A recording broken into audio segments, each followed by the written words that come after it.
Hello and welcome to How to Use Active and Passive Voice Effectively with Ione Lindemer. Let's get into it.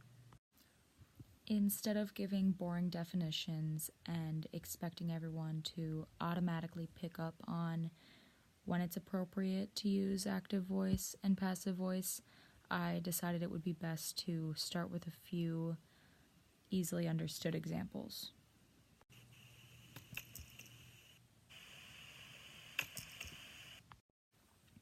Now tell me, what just happened in that clip? Respond with one sentence. If you said that Oni dropped the pen or Oni dropped the mechanical pencil, then you are correct. In the sentence Oni dropped the pen, Oni is the subject and dropped is the verb. This is an example of active voice because the subject itself is doing the action. When using active voice, the subject is the actor.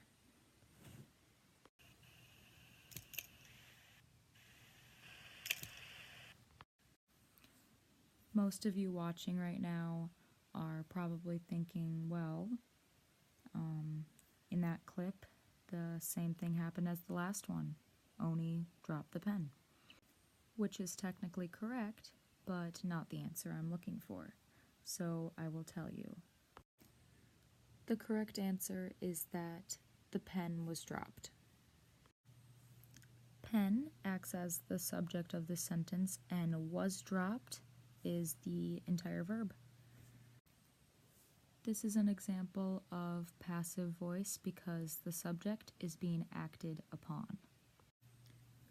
Instead of the subject being the actor, like in active voice, the subject in passive voice is actually affected by the action rather than causing the action.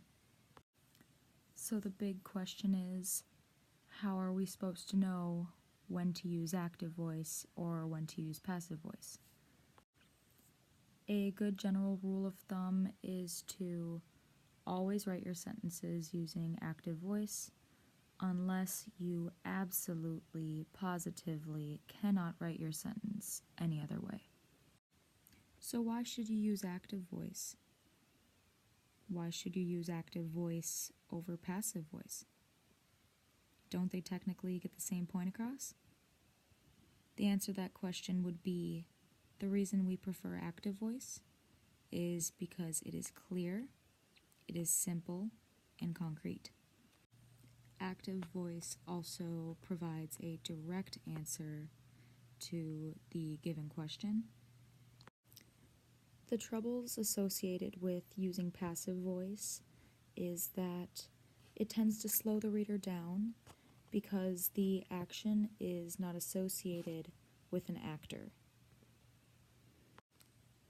Passive voice can be perceived as unclear and even sloppy in writing.